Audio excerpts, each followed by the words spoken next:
आदरणीय कमिश्नर महोदय के अनुमति से कार्यक्रम शुरू करते हुए आज हम सब श्री रामलाल पटेल जो अपने कार्य के सीनियर लिपिक हैं उनके विदाई समारोह पर उपस्थित हुए हैं। सर्वप्रथम वरीयता क्रम से मैं अपने आदरणीय छोटे सिंह सर की बेटी की जो कि अभी IAS में सेलेक्ट हुई है और यह एक राष्ट्रीय स्तर की घटना है क्योंकि IAS का सिलेक्शन पूरे राष्ट्रीय स्तर पर होता है और इस गौरव से क्योंकि हम लोग कमिश्नर ऑफिस से जुड़े हुए हैं और कल शाम से ही साहब का तो ठीक है, मेरा मोबाइल भी लगातार बज रहा था और भोपाल से और यहाँ से तमाम लोगों के फ़ोन आ रहे थे, वो बधाई देना चाह रहे थे, साहब का नंबर पूछ रहे थे, बच्ची की फ़ोटो मांग रहे थे और आज सुबह आपने देखा पूरा मीडिया इससे भरा हुआ था। तो हम लोगों के लिए निश्चित रूप से ये सर के लिए तो है ही और चूँकि सर यहाँ पर है तो इसलिए निश्चित रूप से हम लोगों के लिए बहुत ही गौरव की बात है। कमिश्नर कार्यालय में हम लोग काम करते हैं, साथ में ये गौरव जोड़ के दोबारा हो जाता है ये गौरव और निश्चित रूप से किसी बड़ी सफलता के लिए उसके पीछे एक कोई कहानी छुपी होगी। सर को आए हालांकि अभी थोड़ा सा समय हुआ है, लेकिन इस थोड़े समय में मैंने देखा कि सर जब सर्किट हाउस में रहते थे एक कमरे में पूरा अपने आप को क्लोज करके अपनी बेटी की तैयारी के लिए दिन रात उस पर कंसंट्रेशन करके मैटर तैयार करते थे, उसको मार्गदर्शन देते थे। इसी प्रकार सर को एक बार मैंने पुलिस प्रशिक्षणशाला में कार्यक्रम में किसी परिस्थिति में गए तो वहाँ बोलते हुए मैंने सुना तो विषय की गंभीरता पर इतनी गहराई से साहब बोलते हैं कि वो छात्रों को समझने में सीधे ग्रास हो जाता है। आपका बोलने की क्षमता देख के लगता है कि संभवतः आप प्रोफेसर होते तो और भी अच्छा होता क्योंकि जी और हमारे बहुप्रतीक्षित रिक्त पद पर श्री पारिक साहब पधारे हैं अभी, तो हम सब लोग पारिक साहब का स्वागत करते हैं और आपको केवल इतना ही कहना है कि बहुत देर कर दी मेहरबा आते आते, हम लोग बहुत देर से इंतजार कर रहे थे और रीवा में पारिक साहब आप CO रह चुके हैं, रीवा की परिस्थितियों से आप विज्ञ हैं और यहाँ के लोगों से विज्ञ हैं। यहाँ भी आप जब CO थे तो आप इस आते जाते थे, इसलिए आपको कार्य करने में निश्चित रूप से सुविधा होगी। मैं क्षमा चाहूँगा, विदाई छोटे सिंह सर और आपकी नहीं आपकी हो रही है तो मैं थोड़ा विषय से उधर बोल गया था। श्री रामलाल पटेल जी अगस्त 1989 में रीवा बाणसागर में लिपिक के पद पर अपॉइंट हुए थे। उसके बाद ये लगातार वहीं बाणसागर में काम करते रहे। 2010 में ये कमिश्नर ऑफिस में यहाँ पे इनको अटैच किया गया और तब अटैच करने के बाद आपको आवास शाखा का कार्य दिया गया। आवास शाखा अपने कमिश्नर कार्यालय का बहुत महत्वपूर्ण शाखा है और बहुत TDS भी। आवास और अपने कार्यालय में एक जो सेंट्रल स्कूल का एडमिशन का काम होता है, इन दो कार्यालयों में स्थानीय राजनेताओं और बहुत सारे प्रशासनिक दबाव रहते हैं, बहुत गोपनीयता रखनी पड़ती है। आपने 2010 से काम शुरू किया और उसके बाद लगातार आप काम करते रहे। आपका काम इतना उत्कृष्ट था कि वो कार्य तो आप करते ही रहे और उसके आप विशेषज्ञ हो गए। साथ में आपने अपने कार्यकाल में निर्वाचन संबंधी कार्य करते हुए 2 लोकसभा का पूरा कार्य किया, 2 विधानसभाओं के निर्वाचन का पूरा काम किया, 1 पंचायत निर्वाचन का पूरा काम किया और 1 नगर पालिका निर्वाचन का पूरा काम किया और जो परीक्षाएं SSC और PSC की जो परीक्षा होती थी उसका पूरा कार्य मिस्टर पटेल जी ने किया। अपने कार्य में आपने बहुत अच्छे तरीके से कार्य किया और इसी के फलस्वरूप आपको अधीक्षक का भी अतिरिक्त रूप से कार्य दिया गया कि अपने कार्य के साथ अधीक्षक का कार्य किया। आप देखेंगे आपने कुल 43 वर्ष मतलब 42 वर्ष 9 माह की सेवा की, जो कि एक बहुत लंबी कालावधि का है कार्यकाल है और आपका पूरा कार्यकाल बेदाग रहा। आपको कभी कोई चेतावनी नोटिस या इस प्रकार का कभी कुछ नहीं मिला, जो कि आपके कार्यकुशलता का परिचायक है। जैसा कि आपको विदित है कि पटेल जी बाणसागर से अटैच हैं, तो अपना कार्यालय अमेरिकन स्टाइल में काम करता है कि आप किसी भी विभाग के हों, कहीं से हो, इसका कोई फर्क नहीं पड़ता है। जो लोग यहाँ अटैच होते हैं और अपनी योग्यता का परिचय देते हैं उसी हिसाब से काम दिया जाता है। अधिकांश लोग इसी यहाँ से प्रकार काम कर रहे हैं क्योंकि हमारे कार्यालय की बहुत सारी सीटें खाली हैं। पटेल जी का मैं व्यक्तिगत रूप से आभारी हूँ। आप बहुत ही मृदुभाषी और कार्यकुशल रहे। जब मैं आपके पास जाता था आप अपनी सीट से उठ के मुझे नमस्कार करते थे मैंने कई बार कहा कि आप सीट से मत उठा करिए, मुझसे उम्र में आप बड़े हैं, लेकिन उन्होंने कहा कि नहीं, आप मुझसे पद बड़े हैं, पद में बड़े हैं, इसलिए मैं आपका सम्मान करता हूँ। आप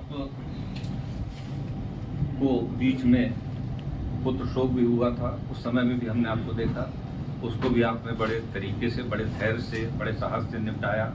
हम सब लोग आपके साथ तो थे ही और साथ रहेंगे, और आपके सुखमय जीवन की हम कामना करते हैं। हमारे कार्यालय के वरिष्ठ लिपिक, सबसे जो सीनियर लिपिक हैं श्री आर.पी. उपाध्याय जी, मैं उनसे आग्रह करूंगा कि आप कुछ कहें, क्योंकि बिना आपके कहे कुछ बोले पार्टी लगभग अधूरी रहती है।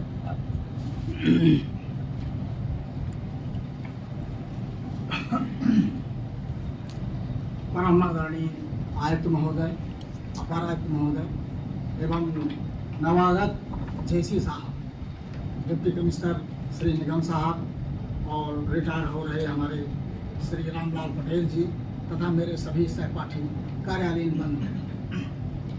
जैसे कि अभी आप मेरे पूर्व वक्ता श्री शर्मा जी ने आपको अवगत कराया कि आदरणीय श्री पटेल जी का आज सेवानिवृत्त है।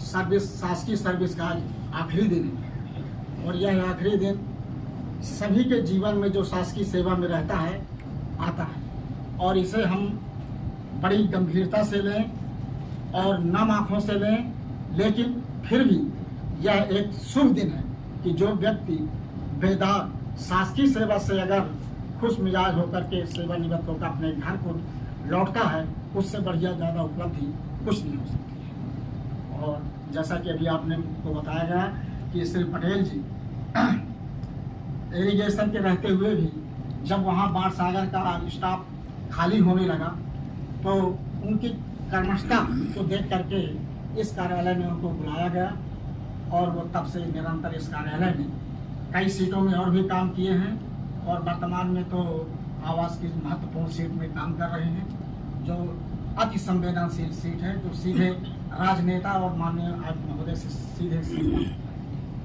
ऐसी संवेदनशील सीट में रहकर के जो व्यक्ति सक्षम हो जाता है और अपने आप में सफल है, वो अति गरिमा की बात होती है।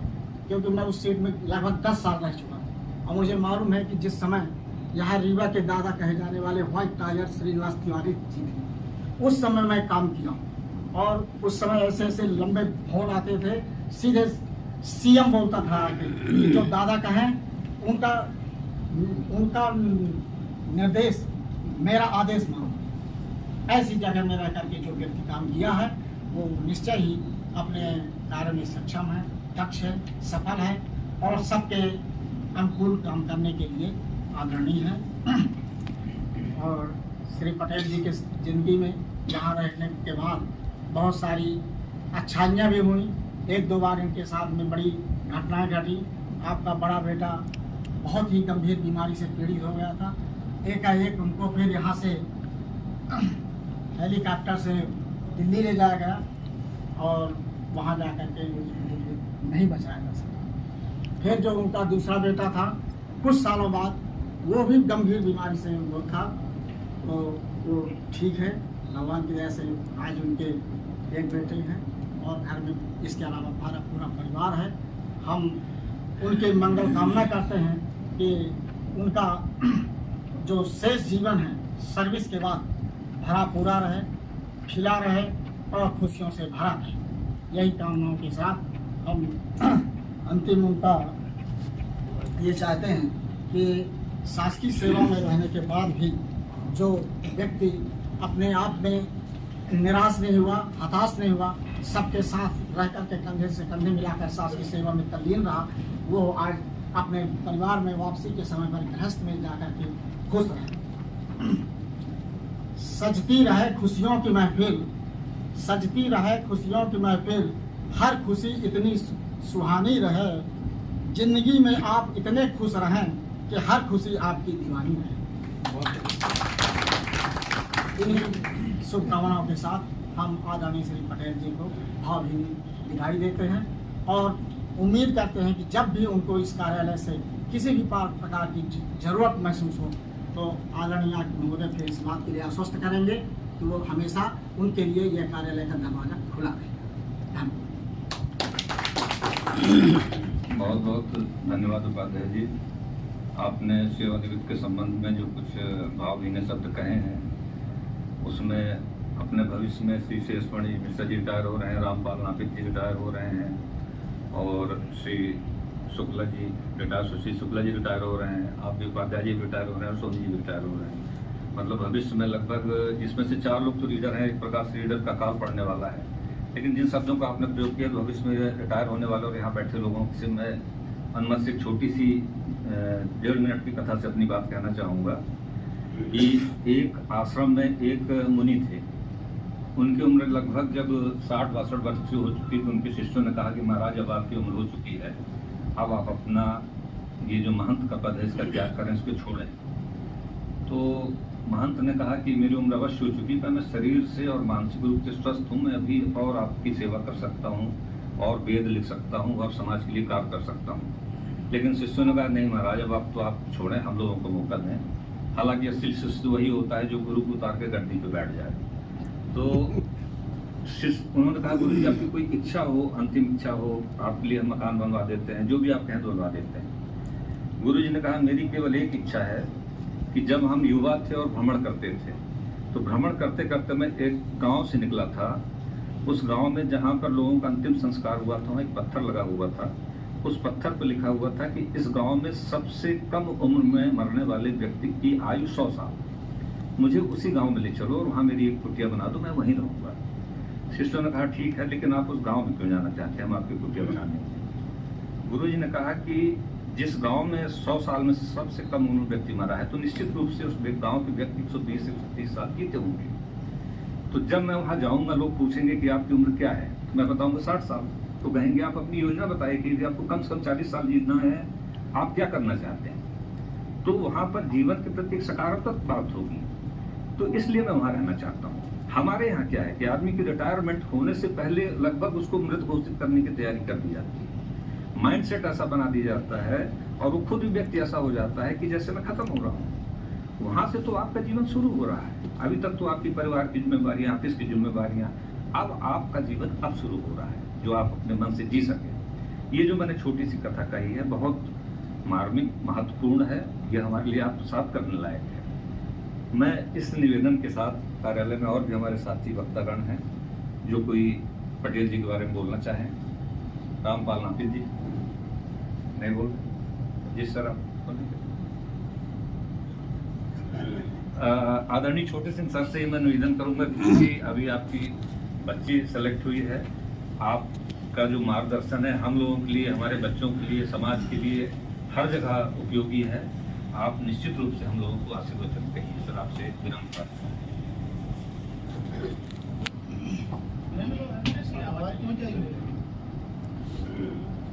परम आदरणीय कमिश्नर साहब, हमारे जॉइंट कमिश्नर साहब, निगम साहब और सभी साथी कर्मचारी बंधुओं, आज हमारे बीच से जो है पटेल साहब जो है विदाई ले रहे हैं।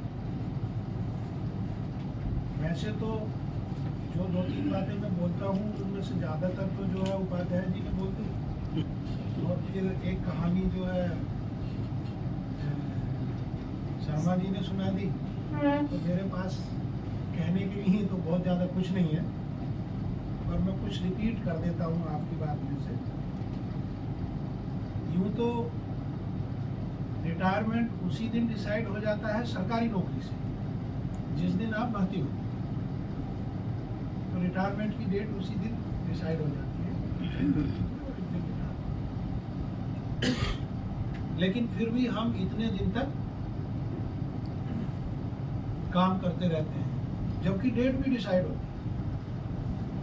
और रिटायरमेंट के बाद जो हमारी कोई डेट ही डिसाइड नहीं है, जैसा कि अभी शर्मा जी बता रहे थे, और बहुत लंबी अवधि है हमारे पास, हम अपने आप को रिटायर यदि महसूस करने लगे तो वो सबसे गड़बड़ बात है।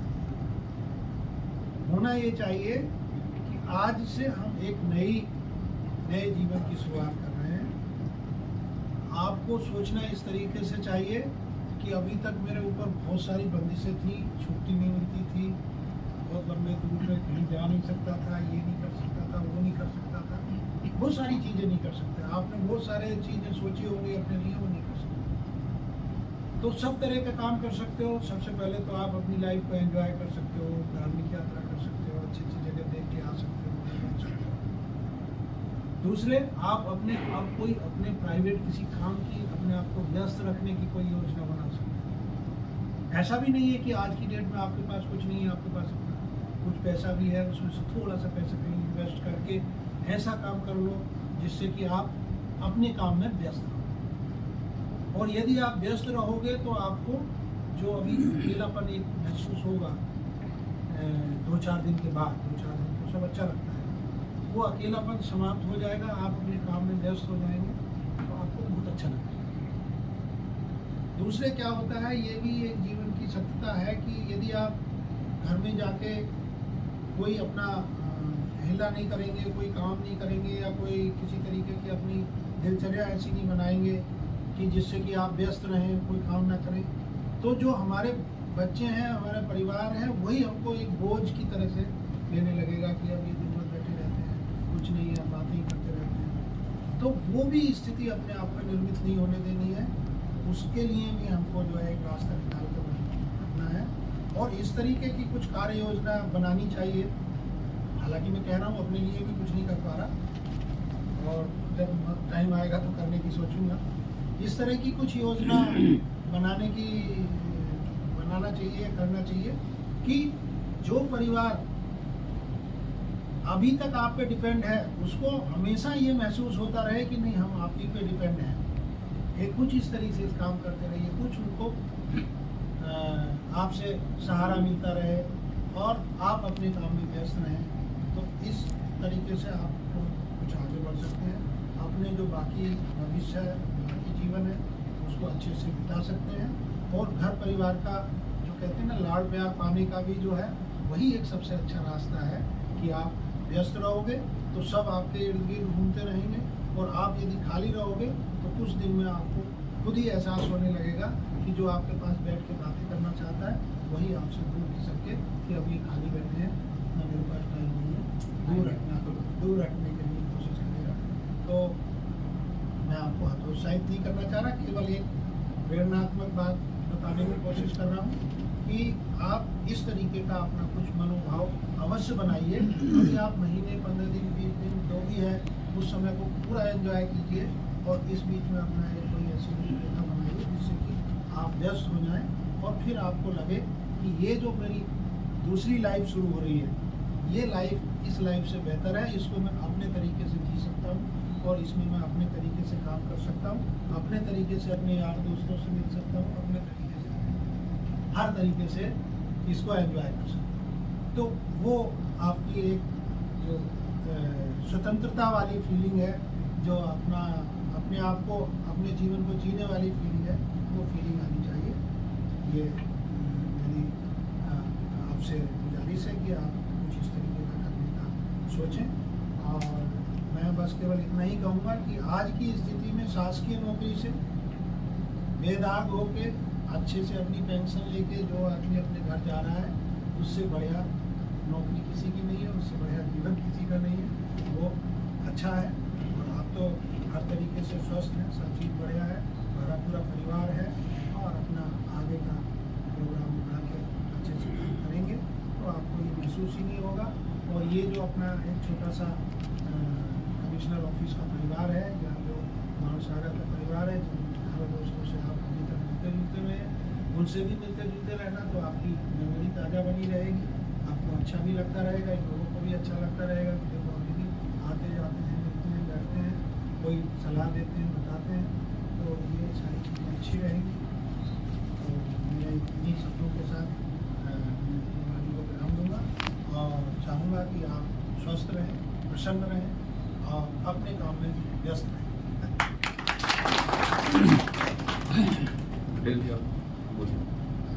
दो शब्द आप कहिए अपने अनुभव के बारे में। बैठे बैठे भाई चलो आराम से बैठ जाओ, आराम से बैठो या जैसा कंफर्टेबल है। संभाल तो मोहब्बत है, इतना बड़ा सही प्रयास मोहब्बत है, इतना बहुत बहनों व एवं अपना हरा पूरा परिवार।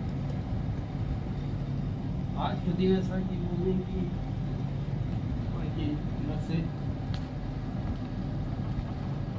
नहीं उगाते तो समझ बात आराम से If the emotion is the few, word is the less. आपकी भावनाओं को हम समझते हैं। आपने बिना कहे जो कुछ कहा वो हमने आत्मसात कर लिया है और हम समझ रहे हैं आपकी भावनाओं को। हम सब आपके साथ हैं। अंत में अपने कार्यालय प्रमुख माननीय कमिश्नर साहब, हम सबके हृदय सम्राट आदरणीय सुचारी साहब से निवेदन है कि आशीर्वाद के वचन में हम लोगों को आशीर्वाद दें। मेरे साथी अपर आयुक्त महोदय श्री छोटे सिंह साहब, पारिक साहब, निगम जी और हमारे इस कमिश्नर कार्यालय के सभी साथी, जो आया है उसको जाना है, ये तो नियति है। हम अगर शासकीय सेवा में आए हैं तो किसी न किसी दिन हम रिटायर होते हैं, परंतु लगाव हमें हो जाता है और जब लगाव हो जाता है तो जब बिछड़ते हैं तो दुख तो होता ही है। तो जो पटेल साहब आज बैठे हुए हैं, आज वो रिटायर हो रहे हैं, निश्चित रूप से वो दुखी होंगे। दुखी इसलिए होंगे क्योंकि वो अपने साथियों से बिछुड़ रहे हैं। आज तक वो जब सुबह उठते थे, अखबार देखते होंगे, बच्चों से चर्चा करते होंगे, अपनी वाइफ से चर्चा करते होंगे, तो उसके उपरांत एक समय आता है कि वो ऑफिस के लिए तैयार होते हैं। कल से ये दिनचर्या बदल जाए। अभी काफ़ी लोगों ने, छोटे सिंह साहब ने, शर्मा जी ने, उपाध्याय जी ने काफ़ी बातें आपके लिए कही हैं और मैं समझता हूँ कि इस उम्र में आने के बाद आदमी इतना परिपक्व हो जाता है, समझदार हो जाता है, उसको ये सब मालूम होता है कि मुझे रिटायरमेंट के बाद क्या करना है, क्या नहीं करना।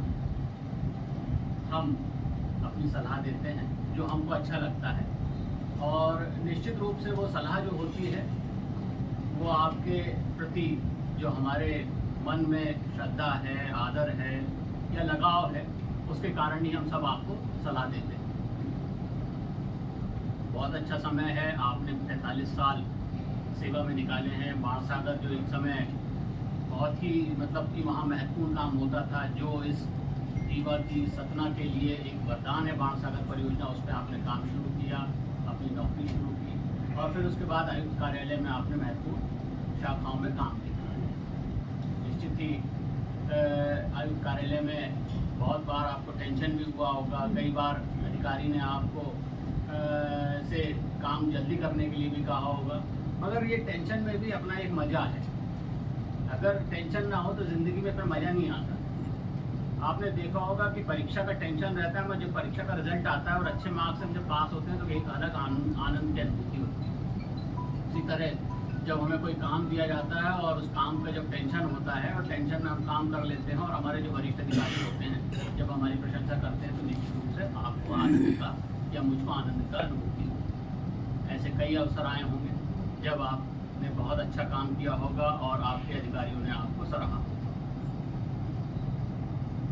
रिटायरमेंट सबके साथ आना है, मेरे साथ भी होगा, मैं भी एक दिन रिटायर हो जाऊंगा, आप भी रिटायर हुए हैं, परंतु मैं अपने साथियों को यही सलाह देता हूं कि अपने साथियों का हर समय ख्याल रखें, उनके जो भी क्लेम्स हों उसको समय पे उसका निराकरण कर दें, क्योंकि हम भी एक दिन रिटायर होंगे और फिर हम भी इस तरह से घूमेंगे। अगर हम उसको सहयोग नहीं करते हैं तो हमें भी पता चलेगा कि हमारे बहुत से क्लेम्स जिसके लिए हमने दूसरे को परेशान किया है तो हमें भी परेशान होना। तो ऐसी स्थिति पटेल साहब के लिए नहीं आएगी। उनके क्लेम्स मेरे ख्याल से तैयार हो गए होंगे और जितने भी क्लेम्स हैं अगर नहीं तैयार हुए हैं तो एक सप्ताह में उन क्लेम्स को पूरा कर दें और जो भी उनके क्लेम्स हैं उसको करके उनको ऑर्डर्स हाथ में प्रदान कर दें। साथियों, हमारे बीच से जो शासकीय सेवा है, शासकीय सेवा से सेवानिवृत्त हो रहे हैं, जीवन से कोई सेवानिवृत्त नहीं हो रहे हैं। जीवन अभी बहुत बड़ा है। आजकल 60 साल कोई उम्र नहीं होती। मैं समझता हूँ कि 75 के बाद ही आदमी आजकल थोड़ा बुजुर्ग होता है। 60 के बाद में पहले जो विदेशों में कहा जाता था कि 40 में आदमी जवान होता है, हमारे इस देश में भी अब वही स्थिति है। कि अब हम 40 साल में हमारे यहाँ आदमी बिल्कुल जवान होता है, अच्छा होता है, और 60 साल में भी वो ऐसी स्थिति में नहीं होता। 62 साल की स्थिति में, अब चूँकि शासन ने 62 साल कर दी है, 62 साल की स्थिति भी इतनी खराब नहीं है। आदमी में बहुत ऊर्जा होती है, वो कुछ भी कर सकता है। तो पटेल साहब ने अपने संबंध में कुछ सोचा होगा, निश्चित ही रूप से बहुत कुछ सोचा होगा कि अब वो क्या करेंगे। पर मेरा उनको एक सुझाव है कि अभी आप लगभग 43 साल तक कुछ ना कुछ करते रहे, तो थोड़े दिन आप अपने लिए अच्छे से निकालें, खूब आनंद लें, और जितना आनंद ले सकते हैं उतना आनंद लें। आदरणीय छोटे सिंह साहब ने आपको कहा है कि जहां आपको घूमने जाना है, निश्चित रूप से आपकी जितनी इच्छाएं हों, क्योंकि सेवा के दौरान बहुत सारी इच्छा हमारी पूर्ण नहीं हो पाती, तो इच्छाओं को पूर्ति करिए। जहाँ जहाँ कोई आपके इष्ट देवता विराजमान हैं, वहाँ का आप जरूर भ्रमण करिए, वहाँ जाके उनको अपना आदर वहाँ प्रकट करिए, उनका आशीर्वाद लीजिए, और फिर जो भी काम आप करना चाहते हैं उसमें लगिए। इसके साथ साथ एक बहुत अच्छा काम है कि बच्चों को पढ़ा भी सकते हैं। आपने चूँकि 43 साल काम किया है, आप इस सक्षम हैं कि छोटे बच्चे हैं हमारे मोहल्ले के, अगर हमारा मन लगता है तो हम बच्चों को इकट्ठा करें, उनको पढ़ाएं, उनको बताएं, ताकि उनका भी रास्ता आसान हो और उनको इस प्रकार से हम अपना कुछ योगदान दे सकें। अभी भी आप, जैसा मैंने कहा कि 62 साल के हैं, समाज के लिए आप बहुत कुछ सा अपनी ओर से समाज को प्रदान कर सकते हैं। तो कुछ ना कुछ करते रहिए, जिससे आप बिजी रहेंगे, और बिजी रहेंगे तो कभी भी आपको ऐसा नहीं लगेगा कि आप रिटायर हो। उन्हें हम सभी साथी यहाँ बैठे हुए हैं, आपको कभी ऐसा लगे कि किसी बात की आपको आवश्यकता है, मुझसे है, छोटे सिंह साहब से, बारिक साहब से, निगम साहब से, या आपके साथियों से, तो बेझिझक उनको बताइए। हम लोगों को अच्छा लगेगा कि आप कुछ हमसे कह रहे हैं। कभी इस तरह आप ये झिझके नहीं कि हम ये नहीं बता सकते या वरिष्ठ, अब आपके लिए कोई वरिष्ठ अधिकारी नहीं हो गया है, अब नागरिक हो गए हैं, और आज जाने के बाद कल से आप नागरिक के रूप में होंगे, और नागरिक अधिकारी से ज़्यादा सम्मानित होता है, उसका सम्मान हमें करना पड़ता है। तो निश्चित रूप से आप आएँ, बिना झिझक, बिना डरे अपनी बात कहें। उन्हें आपको मैं अपनी ओर से बहुत बहुत शुभकामना देता हूँ कि आप स्वस्थ रहें, आपका परिवार स्वस्थ रहे, और जहाँ भी रहें प्रसन्न रहें। और अगर आप प्रसन्न रहेंगे, स्वस्थ रहेंगे, तो निश्चित रूप से आप समाज को भी अपना योगदान दे सकेंगे। पुनः मैं आपको अपनी ओर से बहुत बहुत शुभकामना देता हूँ। जय हिंद। आदरणीय सर का बहुत बहुत धन्यवाद। आपने अपनत्व भरे भाव से हम लोगों को अपने आशीर्वचन कहे हैं, उसके लिए हम सब आभारी हैं। सर के नॉलेज में तो है, छोटे सिंह सर और आपकी जैसी सर के नॉलेज में लाना चाहूँगा कि यहाँ से कमिश्नर कार्यालय से जो भी व्यक्ति रिटायर होता है, रिटायरमेंट के पार्टी के दिन ही उसका जीपी पीपीओ सब यहीं दे दिया जाता है। और इसके लिए हमारे जो आर के सीलू सर हैं, ये उसके लिए विशेष रूप से वो प्रयास करते हैं, और कभी किसी कर्मचारी को जाना नहीं पड़ता कि मेरा पेंशन केस बना दो, वो खुद जाते हैं उनके पास। और कभी आज तक ऐसा पिछले 20 सालों में नहीं देखा कि कोई एक भी कर्मचारी ऐसा हुआ हो कि जिसको उस दिन, क्योंकि आपका बाण सागर से पेंशन केस भरना है, इसलिए उसकी जानकारी हमको नहीं है कि वहाँ क्या स्टेटस है। इसके बाद शर्मा जी पता कर लीजिए क्या है जी समस्या होगी, हम सर यहाँ देखते हैं, बात करते हैं। प्रशासन भी है तो उनको बता दीजिए, तो जल्दी से जल्दी इसका निराकरण। और अब माल्यार्पण से आपका स्वागत के सेट आप उधर आ जाइए। नाजिर जी खुश रहो, हंसो यार, मैंने कहा आप तो है ना अच्छा अचीवमेंट लेके जा रहे हो। ये एक उपलब्धि है कि आप सेवा में टेंशन रहता है, जब हम लोग टेंशन में खुश रहते हैं। सर आगे चले, आगे थोड़ा राकेश आगे ले उधर। सबसे पहले आदरणीय कमिश्नर महोदय श्री पटेल जी का माल्यार्पण से स्वागत फोटो लीजिए। आदरणीय छोटे सिंह साहब द्वारा संयुक्त आयुक्त कार्यालय के वरिष्ठ साथीगण को नाम लेने की आवश्यकता नहीं है। अपन नाम ले कहना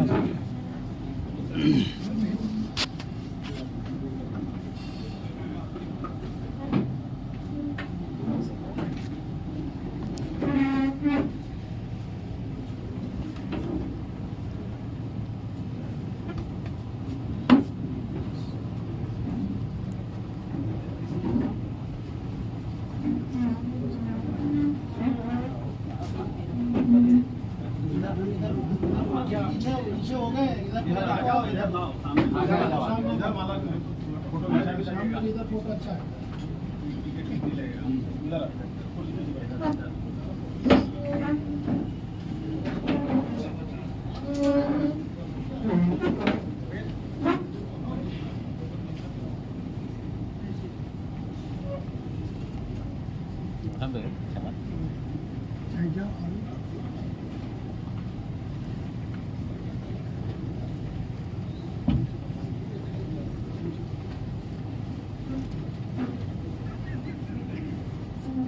से खींच दे पकड़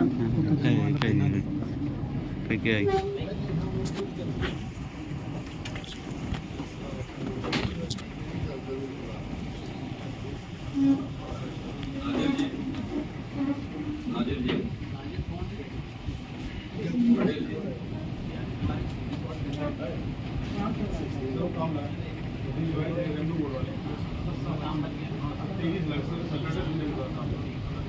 नाजिर जी, हम लोगों ने एक छोटा सा स्मृति चिन्ह रखा है प्रोफेसर मौजूद के हाथों से पटेल साहब को दिलवाने के लिए।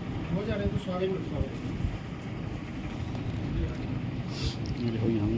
बंद करी चलो आज वो हमारे बंगले से भी एक वो रिटायर हुआ बता साहब उसका वही शेयर मैंने वही उसका देख सुरेश बहुत दिनों से राजदादा साहब के समय से है। जी जी बहुत पुराना था।